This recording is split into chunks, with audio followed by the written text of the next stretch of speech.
In this video, I'm going to show you how to paint the containers which we'll use as a cargo for the train which we painted recently. I've got some FDM 3D prints of containers and a couple of resin prints. We're going to use the same technique on both. It's actually going to be quite similar to the technique we used on the train. We're going to try and make these look as realistic as possible. So let's get started. The 3D prints are very clean. The FDM prints have got a tiny bit more texture on them. The resin prints are looking really good. I asked my friend to print these ones in resin because this kind of circular tank is just going to come out so much better in resin. So that's something to bear in mind if you're 3D printing something like this. So to start with, I'm just taking some 320 paper and I'm just going to take off all the sharp edges. So on the FDM pieces, we're not going to be able to take off all of the lines, the laminations that you're going to see within the FDM print with this paper, but we're not trying to do that. We don't mind if there's a bit of texture on these containers. They're going to look quite tatty at the end. So actually having a bit of texture on here isn't going to harm them at all. But what we do want to do is we want to just take the sharp edges of things like these little dormer type window pieces here, so that when we spray the paint on, we don't end up with the paint too thin on the very edges, which is what might happen if we don't do this process.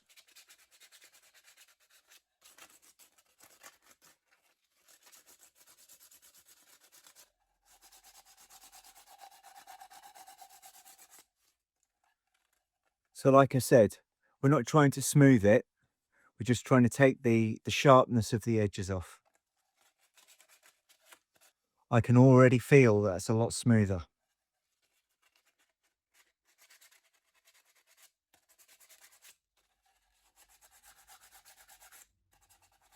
I'm sure you can tell these resin prints are going to come out far smoother than the FDM printed containers.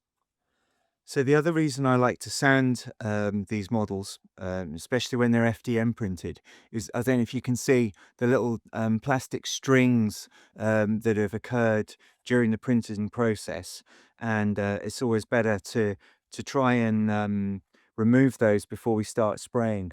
If I was brush painting, they'd probably be hidden more effectively, but being as we're spraying and these little strands are on here, they're really going to show up when we spray. So better to sand off, and then I'll use the brush to finish everything off again and remove those. I'm just going to brush them off now, and they're going to be ready to go.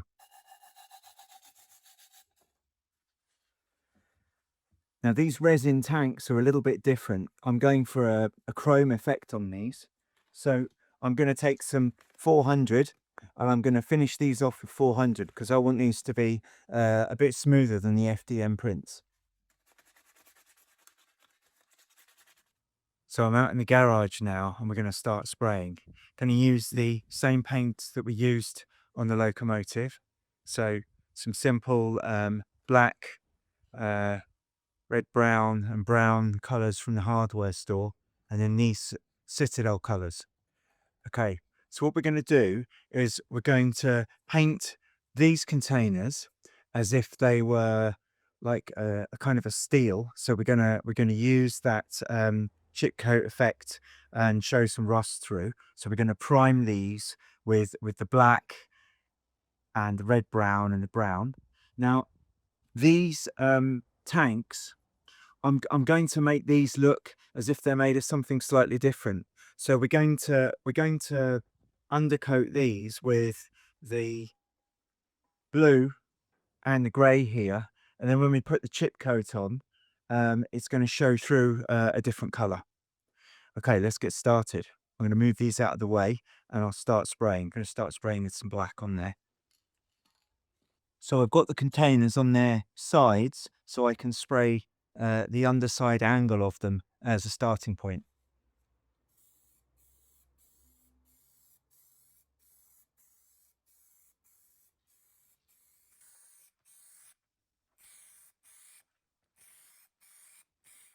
So when I paint something like this, It doesn't have to be a super accurate, complete coat. Just as long as we've got most of it black, that's going to work.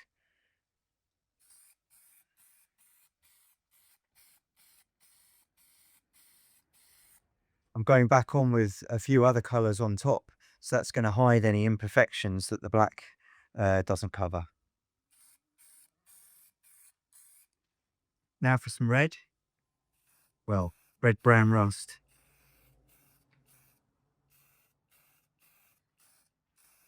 This can be even less consistent than the black, remember? It's just going to show through our top coat. Best thing to do is hit it more in some places, less in others. So you get variation when it shows through the chip coat. I've just flipped them all over. I'm going to do the other side now quickly. Now I'm going to pop some of this nutmeg brown on just to soften the rust. But this is going to be done quite sparingly. Perhaps just up one end of each container, just so I get a bit of variation when I come to do my chip coat.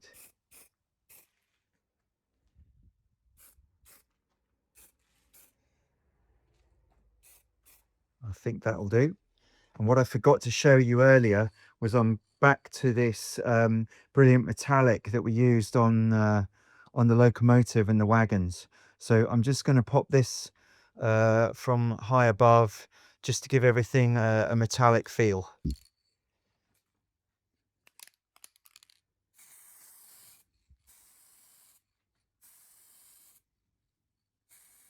So I think you can see the fumes.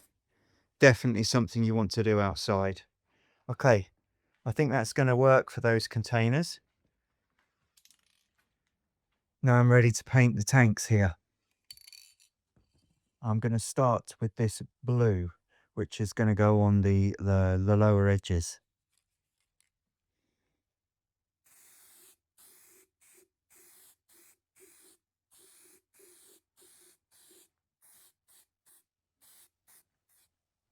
I think you can see straight away the difference between this resin print and the FDM print. You can see the sheen on that and the smoothness of the overall model. And that's the difference between the two techniques. Okay, I've got them flipped over now. Just finish this blue.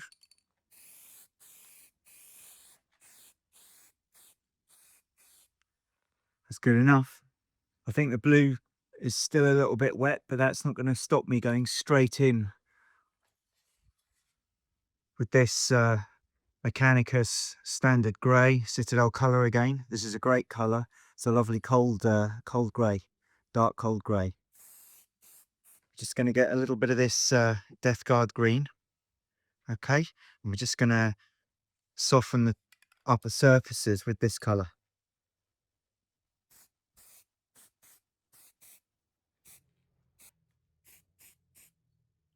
There we go, all sorted. Wait for those to dry now. Containers are dry. We've got some nice metallic sheens on some surfaces and some good rust on others. Okay, so what I'm going to do is I'm going to mask these up now. See, that side looks very dark. That one's a lot more metallic. So I'm going to mask these up now using some masking fluid, and I'm going to pay special attention to the sides of the containers and the lower surfaces, because that's where a lot of the damage is going to happen. There's probably going to be a lot less damage on the top, apart from where a container is perhaps loaded on top of another one and scrapes. So we want to see slightly different type of masking up here than we see on the sides. So I'm going to put more pitting on the sides, more scraping on the top with the sponge. I've got the containers on their sides again because I'm going to flick the latex from down here and make sure I get the lower surfaces of the containers with the masking fluid.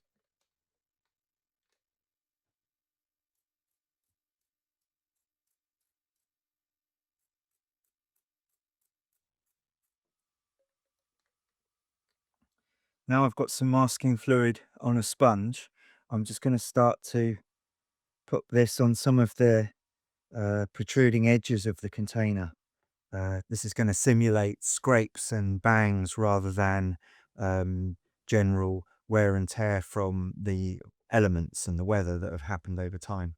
When you're doing this process, it's important not to be consistent. You want to simulate more damage on some areas, more wear on some areas, less damage on some areas. It's important because if you look at the real world, that's how things work. The bit that got pointed towards the rain got the worst of the weather.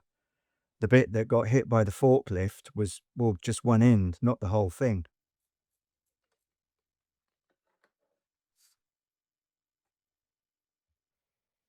As you can see, this corner here is absolutely blethered with masking fluid. And this end here's hardly got anything, and I'm fine with that. I'm going to leave it like that. Now for the top surfaces, I'm going to use probably a bit less of the flick and a little bit more of the sponge.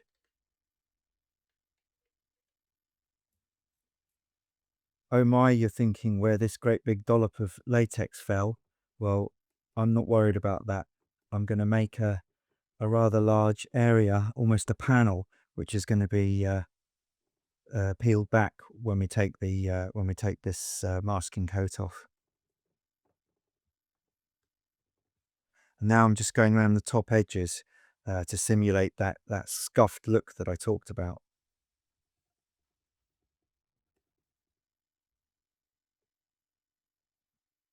Okay, we're all done. We need this to dry.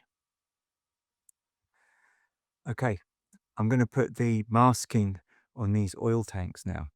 So when I do this, what I want to do is I want to have a lot of chip right up close to these bands, and then I want less of the chipping in the center of the area and on the band itself to indicate how grime and wear has built up where they couldn't maintain it right up close to the band, and in the middle area where the wind's been blowing it or maybe they've wiped it down, there's less weathering.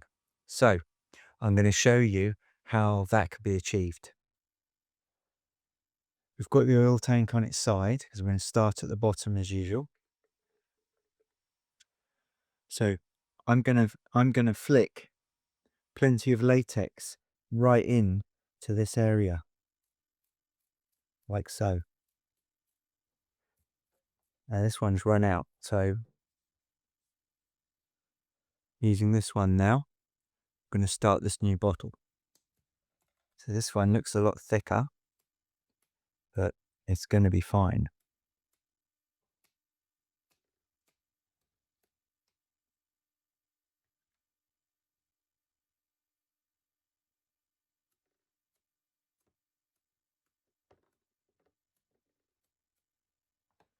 And then what we do is basically wipe it off where we don't want it to be. Okay, there's a bit of this blue cloth. I'm gonna wipe it back. By using my finger, I'm leaving it in places around the edges, which is kind of what I want. Okay, so let me flip it over. I do the other side now. Let's see how we get on here. Got to be careful how you pick this up, or you're going to rip the latex off. But you can see we've got latex in these recesses now. I'm going to take it off this slightly. Okay, take it off there. Looks like we've got loads here, so I'm going to take some more of this off. Okay.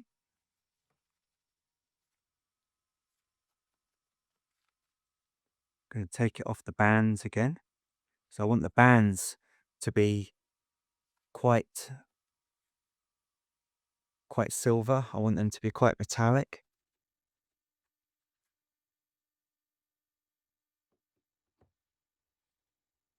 So looking at the top, I'm going to be a little less heavy now, hopefully. with what I put on.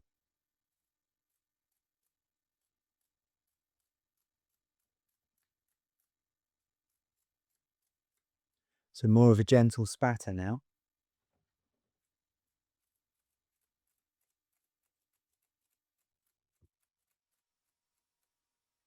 And now we'll need to leave that to dry until we can touch it, move it, and do anything else with it. So this container is ready for the next stage. So as you can see, it's a rusty metallic, and it's got the masking on to achieve the chip effect. What I want to do is I want to put some panels on perhaps the ends of the container and the sides, which I'm then going to use to put some decals on. Now, I think this container is going to look great in a kind of a yellow color.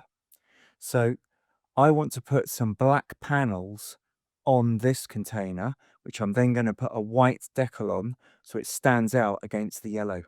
And the way I do that is I'm going to put some black paint on this, and then I'm going to mask that black before I spray the yellow.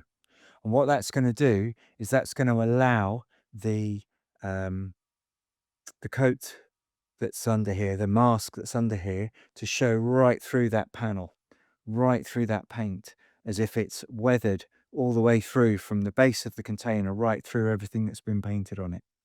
So let me get the black paint. I'm going to dot a couple of areas where I'm going to put that where I'm going to put those panels, and I'm going to do one on the end,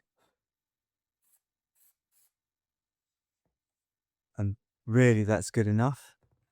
I'm going to do one on the side like this. I'm going to do one on this side, perhaps in the center this time, and then one on the end. Okay, that's ready for masking, but I do need to let it dry. In the meantime, I'm going to do this container blue. And on this blue container, I want a white panel here and a white panel here, which I'm going to put some dark colored decals on. So in this case, I'm going to get my standard white primer, and all I'm going to do is I'm going to dot. What I'm going to do is I'm going to dot a little bit of white at each area where I want to put the where I'm going to put the decals. So here we go. And if you notice, the white's not very good. In actual fact, if you leave it a little bit bare like this, what you'll find is when you come to remove the mask, it'll actually look quite authentically weathered. I'm going to do another bit here because I'm going to put a panel here and here. Okay, now the top looks like it could do with an area as well. So there we go. That's done. I'm going to do the same on this other container. Here we go.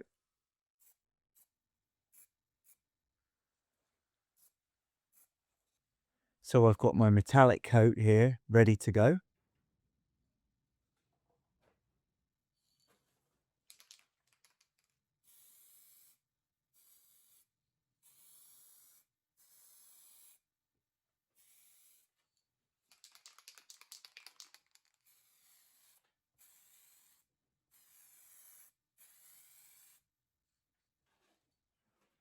Now I'm going to need to leave that to dry, and then I'm going to put another coat on top, making sure I hit it right from the top.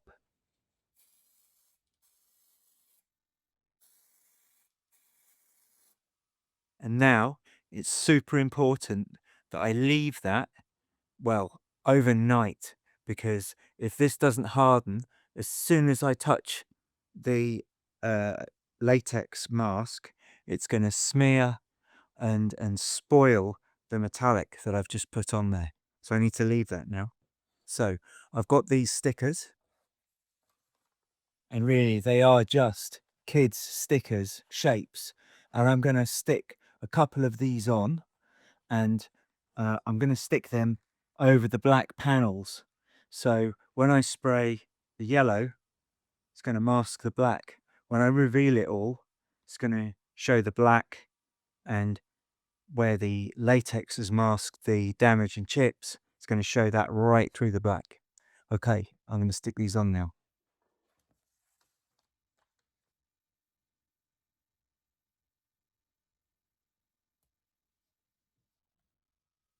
It's got to make sure if you're putting these over rivets and bits and pieces, that you get a really good seal. Otherwise, paint's going to bleed through and there's going to be disappointment. Okay, so there's the top done. On this side, I'm going to have a triangle and I'm going to invert it as if it's some kind of warning. I'm going to find something that I'm going to stick on here later. And that's close enough. What you got to remember is this stuff is done quickly by mechanics in the field. So if things are slightly out of alignment, no one's going to notice. I'm going to put a square panel on this side.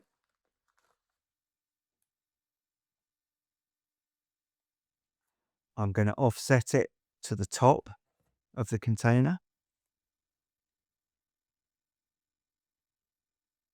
like so. Again, just make sure that's gone right over the rivets, which I can see there. So we want something on this end. So I think on this end, I'm going to go with another of these, and we're going to offset that to one side as well.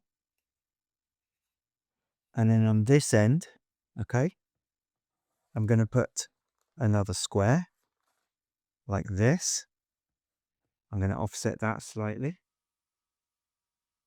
So what you tend to find with this type of thing is they rarely put these things in the middle.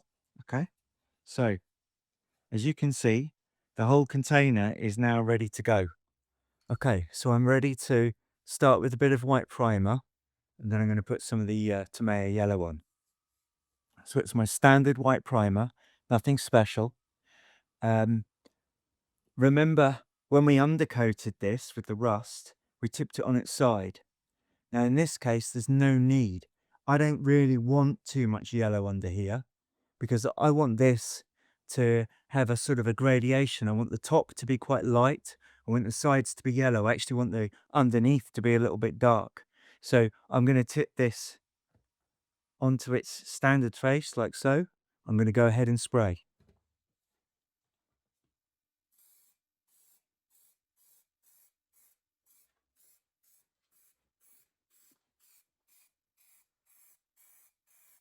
It's not a perfect white coat. It's enough. I'm now going to put some yellow on top. I'm going to hit it more on the sides than I am on the top.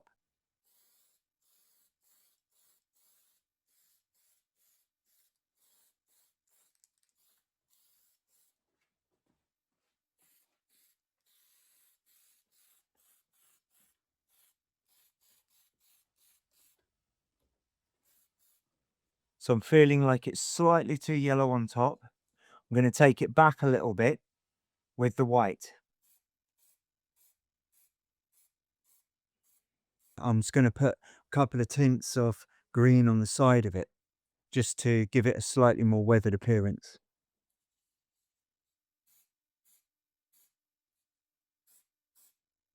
I know you probably can't see too much in the camera right now, but I can assure you this is dulling that yellow down.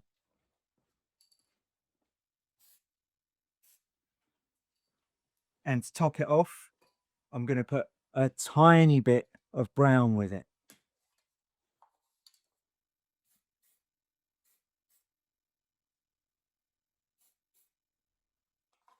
And now I need to let that dry. Okay, we're going to do a similar thing with these containers, which we're going to spray blue. So what I'm going to do first is the stickers are too big for this area on the top, but I've got this sheet of vinyl numbers. So I'm going to stick a number on the top of each container. So I'm going to go for a 2. Here we go. And to try and get that square. And let's go for an 8.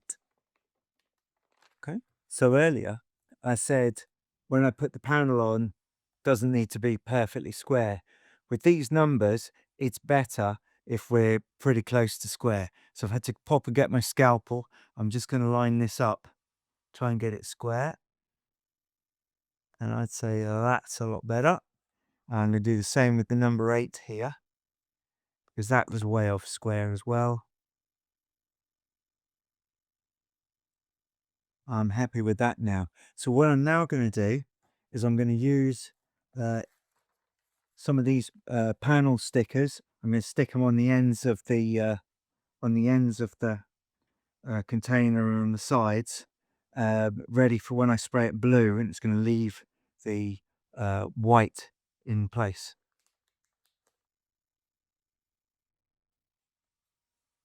So this one's masked up and it's ready to go. We've got both containers masked up now. As you can see, I've varied it a little bit, but we are going to spray them the same colour. And like I said, I want these to be varied colours. So I'm going to do these blue. So I'm going to start with this Macragge blue, Citadel colour. Then I'm going to go on top with a Tamea blue, coral blue. It's a bit brighter. I'm going to go on top of that with a little bit of white, just to fade it down a little bit, possibly a little bit of brown and green, just to dull the whole thing down. So let's get started.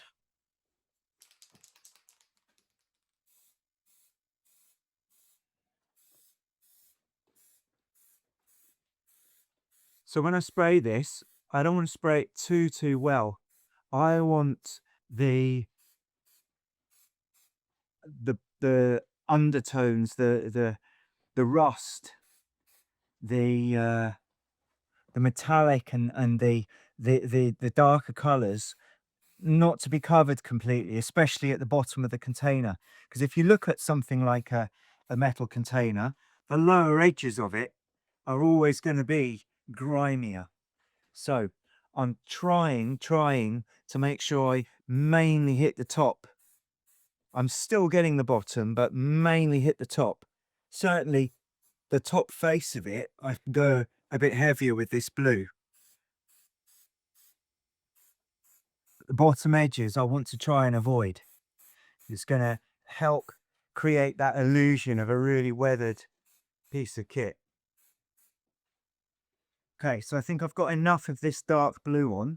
I'm now going to go on with the what have we got? TS41. So this is quite a bright turquoise. So I'm going to do this from far away. What's great about this can is it'll spatter really nicely.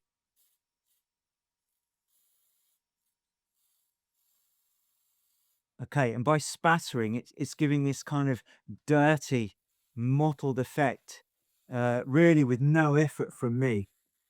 So I'm very pleased with that. That's looking great.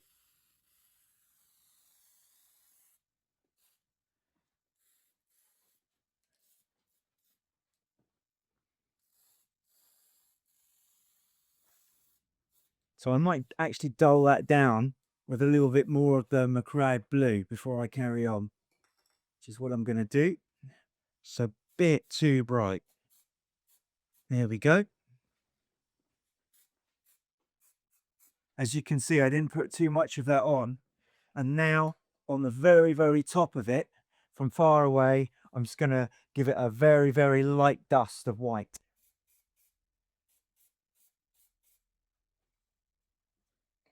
And from a low angle, I'm going to give it a tiny dose of the Death Guard green.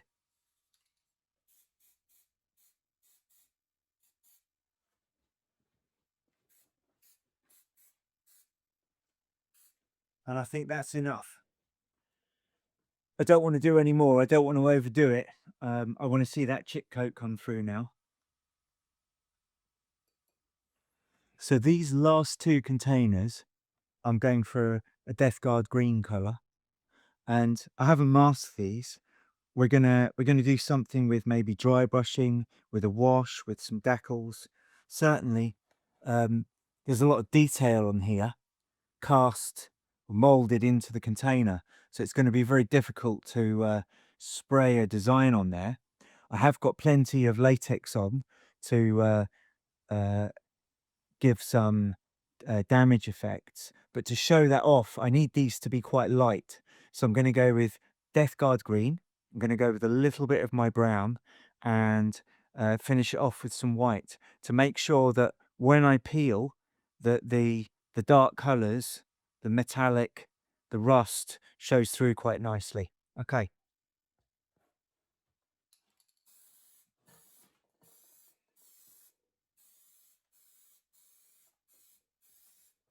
So spraying from an elevation, it means the actual detail is going to stand out.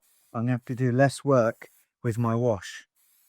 I can actually see a lot of the detail still because the paint hasn't fallen onto the lower sides of the containers. So I'm going to pop a little bit of brown on now. Dull Death Guard grin down slightly. Doesn't need much, as you can tell. That will do. And now, tiny bit of white to finish it off.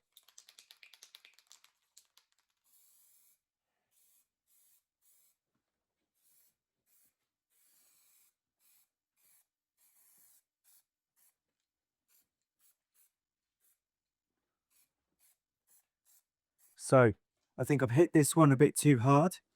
So I'm going to go back onto it with a bit of Death Guard green. Bring it back to green.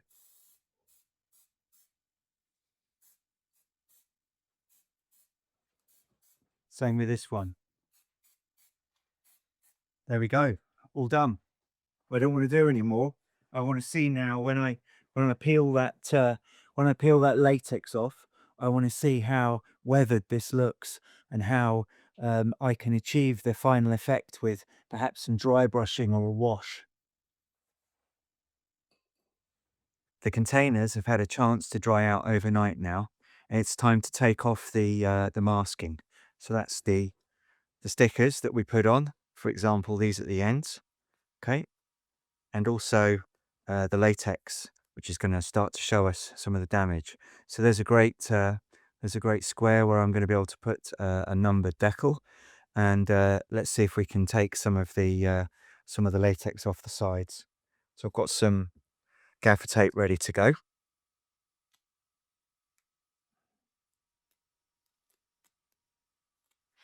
We can see this is starting to reveal some really authentic looking wear and tear.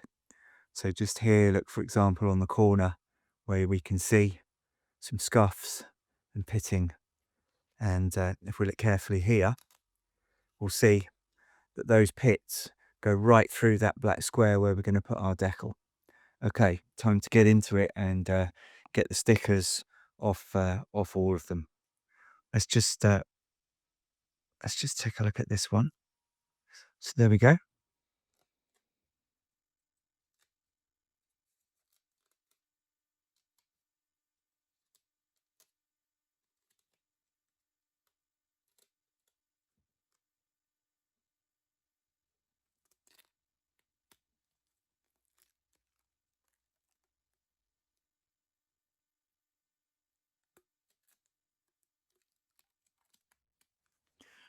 So we can really see how the effect is taking shape on this oil tank.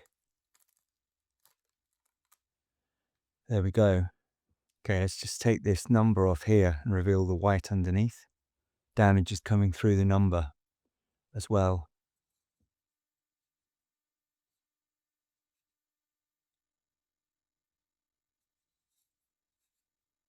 There's an example on the end of the container. So I've taken the masking off now. As you can see, they look suitably worn and they're ready for finishing. I think a few transfers, tiny bit of dry brushing, maybe a wash here and there, but not all over. And these are going to be ready for the table. They need a bit of detail. One thing you'll notice with containers, they've always got things written on them. So we need to put some of that typography on now, some of those markings, some of those indications of what's in the container, why you need to stay away from it, all that kind of thing. So I've picked out some transfers. I'm going to get on with that now.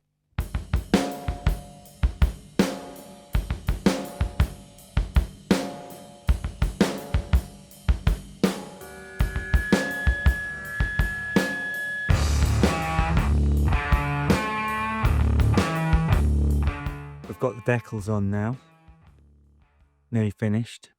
I'm not quite happy with these. I want to see a bit more shadowing where the bands are on the edges. So I'm going to use some Tamiya smoke to do this. Normally I'd want to use something like one of these Citadel contrast colors, but in this case, because of the type of paint I've used to paint the tanker, the contrast color's not gonna stay in there. It's not gonna work. It's gonna repel from the glossier areas. That's why I'm using the smoke, because the smoke will go on straight away. Be quite bold with this.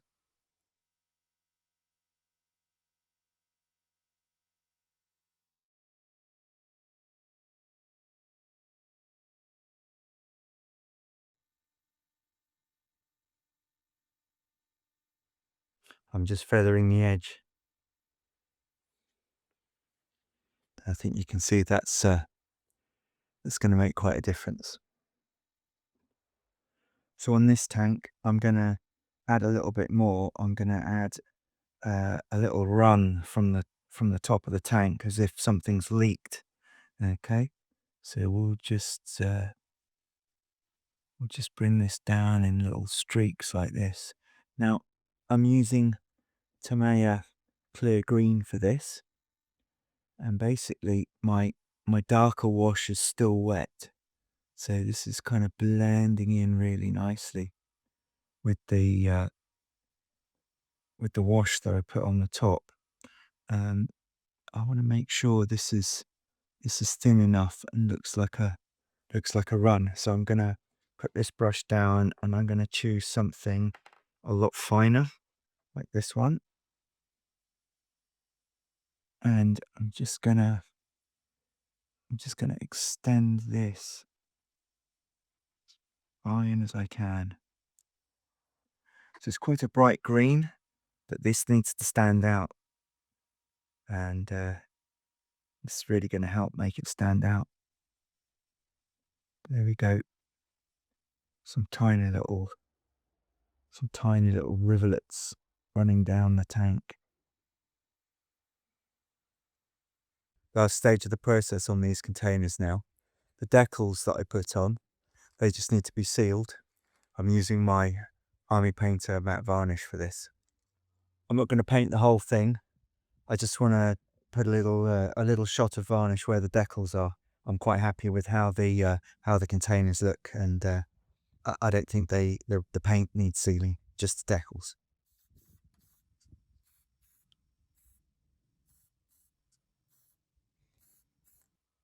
These were quite a challenge to put decals on. There's so much relief and detail. There was nowhere to fit the decals, but I did put some little inspection panels here, some arrows on the end.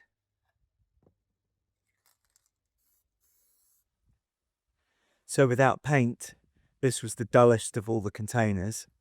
Now it's got its decals, I think it's really come to life. Last of all, we've got the tanks. Now, I want these to stay gloss on the top, so I'm going to flip them over, and I'm just going to spray some matte underneath.